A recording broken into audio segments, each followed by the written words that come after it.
Hello friends, खरं तर हा व्हिडिओ आहे 4-5 दिवसाआधीचा.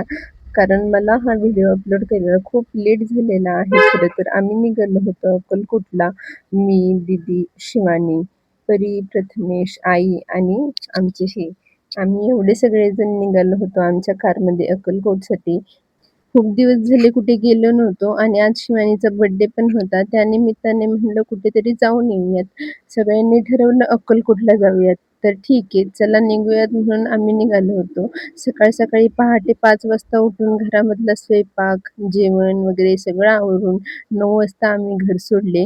9 वाजता घरातून निघून एक मेन महत्त्वाची गोष्ट आम्ही घरी विसरूनच गेलो, ती म्हणजे परी आणि प्रथमेशची टोपी. खूप ऊन आहे आणि त्या दोघांसाठी टोपी मी घेतलीच नव्हती. काढून ठेवली पण घरीच विसरले. एवढ्या लवकर आवरून पण ह्यांना शेवटी म्हणलं जाऊ द्या आता, डोक्याला रुमाल बांधूयात मुलांच्या. घरापासून फार दूरपर्यंत आता आम्ही आलो होतो आणि वाटेत खूप छान फुलं आणि झाडे आम्हाला दिसत होते. थांबून फोटो काढण्याची खूप इच्छा तर होती, पण परीचे पप्पा काही थांबण्याचं नाव घेत नव्हते. त्यामुळे आम्ही तसेच निघालो. आमच्या परीला प्रवासामध्ये खूप झोप लागते. प्रथमेश काही झोपायचं नाव घेत नव्हता. त्यामुळे तिला व्यवस्थित झोपवलं आणि प्रथमेश शिवानीजवळ पुढच्या सीटवरती दिले. कारण त्याला इकडे-तिकडे बाहेर बघायला खूप मज्जा वाटते आणि खूप छान वाटते. तसेच आम्ही थोडेसे फोटो घेतले आणि रस्त्यात आम्हाला एका ठिकाणी खूप छान असा सुंदर गाडीसाठी एक हार घेतला. एवढ्या उन्हामध्ये एक लहान मुलगा हार, गजरे विकण्यासाठी थांबला होता. म्हणलं एक तरी हार त्याच्याकडून घ्यावा. नंतर ना आम्हाला वाटेत ही नदी भेटली. लेफ्ट साईडला खरं तर खूप छान व्ह्यू येत होता, पण मी तिकडून नव्हते बसलेले, त्यामुळे मला काही व्हिडिओ फोटो घेता आले नाही. नंतर आम्ही मस्त झाडाची हवा घेत थोडा वेळ इथेच थांबलो.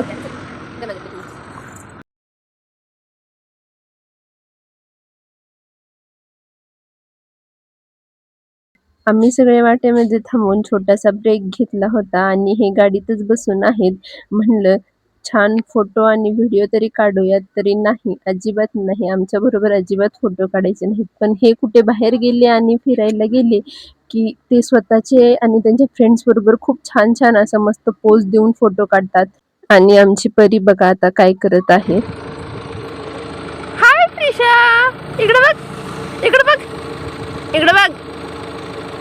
असं कर कर असं कर मग. पी दे, एक पी दे, एक पी दे. या बाबलिकींची फोटो काढण्याची स्टाईल तरी बघा एकदा किती मस्त आहे. आमचा ब्रेक झाला की आम्ही निघालो आणि परीच्या आवडीवरती तिचं फेवरेट असं सॉन्ग लावलं आणि ती मस्त माझ्या मांडीवरती बसून डान्स करत होती. जे वडील आपल्या लेकीबरोबर खूप जास्त फ्रेंडली असतात आणि ते तिचे फ्रेंड बनून राहतात, त्या लेकींचा तिच्या वडिलांवरती खूप जास्त जीव असतो. तिच्या आईवरती सुद्धा एवढं नसतं तेवढं तिच्या वडिलांवरती असतो. या दोघांचे हे खूप छान असे मोमेंट्स क्रिएट करताना पाहून खूप छान वाटत होतं. मस्त मिठीत वगैरे आपल्या पप्पाला घेत होती परी आणि परीचे पप्पा सुद्धा खूप खुश होते.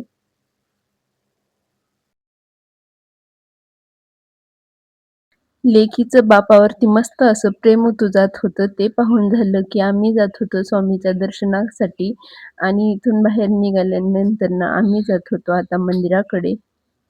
आमच्या शिव खूप खुश होत्या कारण त्यांची खूप दिवसाची इच्छा आज पूर्ण होत होती. त्यांना त्यांच्या वाढदिवसादिवशी बाहेर कुठेतरी छान असं मस्त फिरायला जायचं होतं आणि आज त्यांची इच्छा पूर्ण झाली होती. बाहेर खूप ऊन होतं म्हणून आम्ही थांबलो आणि मुलांच्या डोक्याला रुमाल बांधून परत निघालो मंदिराकडे. मंदिराकडे जातच होतो की आम्हाला दिसलं खूप गर्दी अशी इथूनच चालू झाली होती, बाहेरूनच मंदिराच्या. इथूनच एवढी गर्दी आहे, मध्ये गेल्यानंतर किती गर्दी असेल या विचाराने थोडं टेन्शन आलं होतं. 2 लहान मुले आहेत सोबत. ते कसे करतील गर्दीमध्ये, गरमीने काय होईल त्यांची हालत. पण नंतरनं गेलो, स्वामी सगळं काही बघून घेतील, तेच मुलांना सांभाळतील असं म्हणून स्वामी समोर हात जोडून आम्ही निघालो. आणि प्रथमेश तर अजिबात रडला नाही. तो खूप खुश होता. सगळीकडे त्याला काही नवीन दिसत होतं. खूप छान असं सगळीकडे पाहत होता, ऑब्झर्व्ह करत होता गोष्टी. आणि परीसुद्धा हट्ट करत होती, मला हे पाहिजे, ते पाहिजे, हे खेळ दे म्हणून. गरमीपासून तिला अजिबात त्रास होत नव्हता. अजिबात तिला गरमी जाणवली नाही. पेढे वगैरे घेतले आणि नंतर मंदिराच्या आतमध्ये आम्ही प्रवेश केला. मध्ये गेल्यानंतर दिसलं रांग वगैरे लागलेली नव्हती. लांब अशी गर्दी नव्हती. दर्शनासाठी जवळपासच तिथे थोडीफार गर्दी दिसत होती. मंदिरात आतमध्ये फोन अलाउड नव्हता, त्यामुळे फोटो व्हिडिओ काही घेता आले नाही. बाहेर निघाल्यावरती परीसाठी चिमणी घेतली.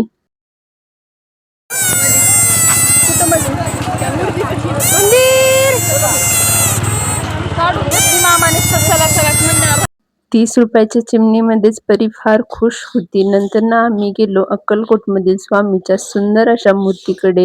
ही खूप छान आणि सुंदर अशी मूर्ती होती. पाहून प्रसन्न आणि छान असे वाटत होते. खूप आनंददायी वातावरण होते इथे. नंतर मुलांना खूप भूक लागली होती. मंदिरातील भोजनालयामध्ये खूप गर्दी होती, म्हणून आम्ही तिथून बाहेर निघालो. एवढी सुंदर सुंदर झाडे आणि खूप रंगीबेरंगी अशी सगळी फुलं पाहून खूप छान असं वातावरण क्रिएट झालं होतं.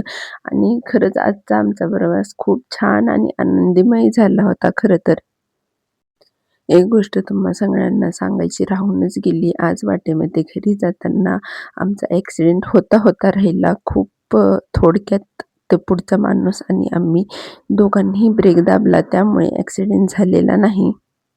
त्या पुढच्या व्यक्तीचीच चूक होती. त्यामुळे तो काहीही न बोलता गपचूप तिथून निघून गेला. प्रथमेश फुल टू एन्जॉय करत होता. तो खूप खेळण्याच्या मूडमध्ये होता.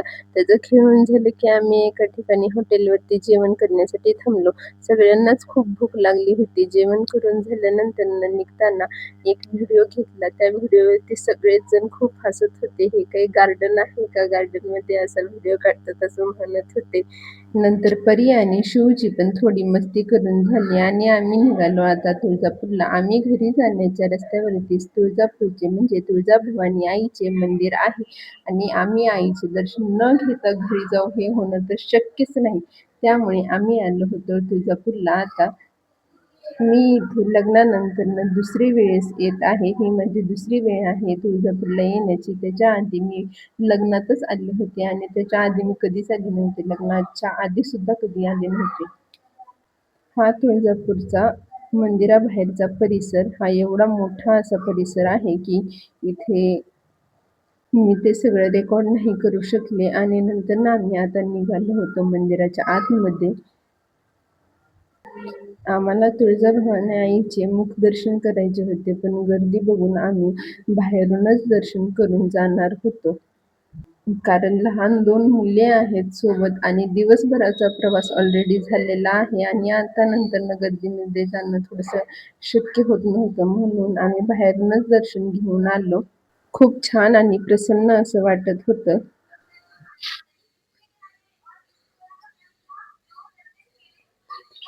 फायनली आता आम्ही घरी आलेलो आहोत. हे बघा आमचं घर. आजसाठी एवढंच बस. भेटूयात नेक्स्ट व्लॉगमध्ये. बाय.